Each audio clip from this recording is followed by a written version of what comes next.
final camp video! At least for this year. Let's just jump right into it, shall we? At my second week of camp, they had this new game. Or, new to me anyway. If you have ever played 9 Square, it was like that, but in the air instead. It was set up with PVC pipes. I liked to call it Sky Square. So we played it pretty much like 9 Square, but instead of bouncing the ball on the ground, we had to hit it up into the air and over the little PVC pipe squares. Aside from the fact that it was kinda harder than 9 Square, and that the wind would blow around the ball while it was mid-air, it was a light ball.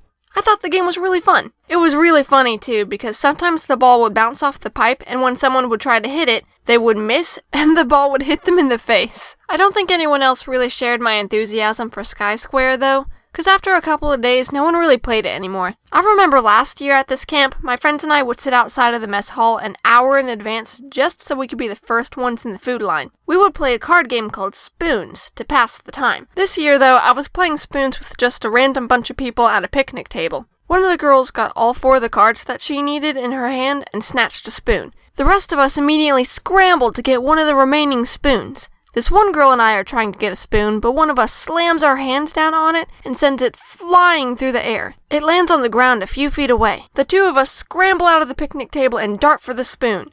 I beat her to it. So backtracking to the part where I mentioned the food line. Sometimes when my friends and I were standing in line, the first person who got to the plates would grab one and then hand it to the person behind them. Then she would pass the plate to the friend behind her, and so on. Soon we had passed plates about 20 people back in the line. There was this one guy at this week of camp who was really nice and really funny. Sometimes I would sit down somewhere close by just to hear him talk, because he was that amusing. I liked to call him Papyrus, because he reminded me of the skeleton from Undertale. He was tall, thin, he had that valiant way of speaking sometimes like Papyrus does. He even sounded like Papyrus. It was great. He wasn't egotistical and desperate for popularity like Papyrus is, though. Anyway, this guy let me call him Papyrus all week. He also gave me part of a Kit Kat bar at one point. He was nice. So this particular camp that we went to is set in a state park, and we had the opportunities to go on hikes every morning and every afternoon. On one of the hikes, we went down to the edge of this river, or maybe it was a lake. I can't remember. But we started picking up rocks and trying to skip them across the water. I don't think I got any skips though, because I'm kinda bad at it, but some of the others did. Eventually, we got tired of skipping rocks, so Papyrus and some of the other guys resorted to grabbing the biggest rock they could find, and then just chucking it into the water to see how big of a splash they can make. Oh, we found a scorpion under one of the rocks too. On one of the other hikes, I found this huge patch of moss and randomly decided to grab some and bring it home. I named it Mosses, like Moses. Get it? I'm pretty sure he's still sitting in a little plastic baggie somewhere in my room, probably next to all my pine cones. On our way back from one of the hikes, we had started this random discussion about, sweating fruit. Like, if we sweat fruit. I'm pretty sure Papyrus was the guy who started the whole conversation. I think one of the girls with us said she would definitely not eat a fruit that someone else had sweat. Then we started wondering stuff like, would the fruit taste like sweat? What about fruits with a protective outer layer, like oranges and bananas? Would it hurt to sweat fruit? Oh yeah, that was a really weird conversation. So this camp has its own form of cabin inspection as well, just like my first week of camp. But one of my friends, I think I will call this one Game Master, had a theory that the cabin inspectors were judging the cabins based on the stuff rather than how neat the stuff was. For example, Game Master thought that if this cabin had less stuff, but it was all unkept, while this cabin over here had more stuff, but it was really organized, that the messy one with less stuff would end up winning the inspection. So he and his cabin mates took literally everything they had brought, aside from their bedding, out of the cabin and stuffed it into Game Master's van. Sure enough, they won the cabin inspection. There was this one time last year when Game Master came into the lunch hall, and he had this pretty bad gash right across one of his eyes. So I asked him what happened, and he told me he had been running in between some of the boys' cabins, but he hadn't been looking where he was going, so he ran right into one of the clotheslines. It's like, I know the gash looked bad, but I couldn't help but laugh. But hey, at least after a couple of days had gone by, the gash looked more like a battle scar.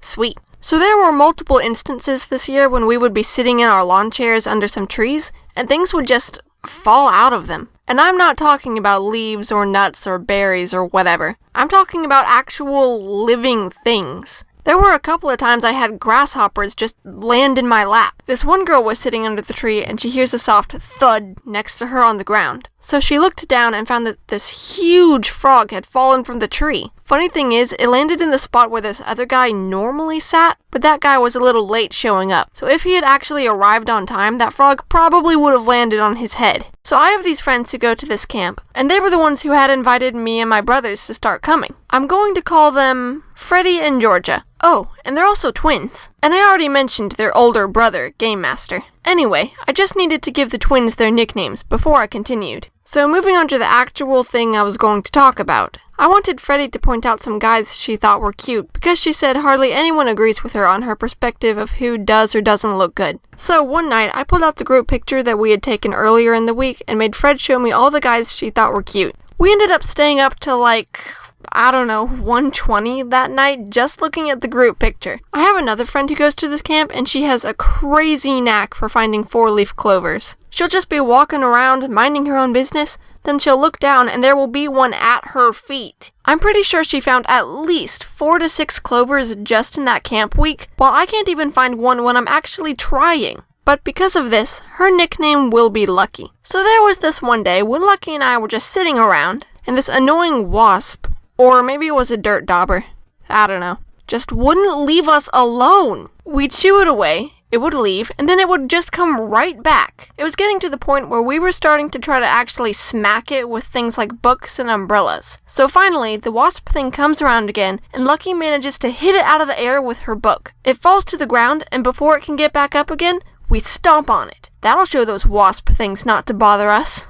Unfortunately, I only have one more story, and it's kinda short, and then we will have finally finished all of the camp stories. So this one actually happened at a camp that I went to this September, just for a weekend, but I thought I would just kinda tack it on to the end of this video. So I was sitting in the swings with Freddie and Georgia, and I look over at the pine trees, and there is just this beautiful pine cone sitting there. If you watched the video about weird stuff that I like, you'll remember that I love pine cones, and boy was this one amazing. It had a nice shape, none of its quills were broken, it was flawless. Best part of all, instead of lying in the grass like all the other ones were, this one was sitting upright. It was like it was calling to me. So it has now been added to the rest of my beautiful pine cone collection. What can I say? It was a perfect pine cone. It was calling to me. How could I resist? Yay, we're done with camp stories. Oh dear, these things took forever to make. And I kinda have an explanation as to why, but I think I could probably turn that into another video. Anywho, thank you for watching, and please leave a thumbs up if you enjoyed. Also, consider subscribing.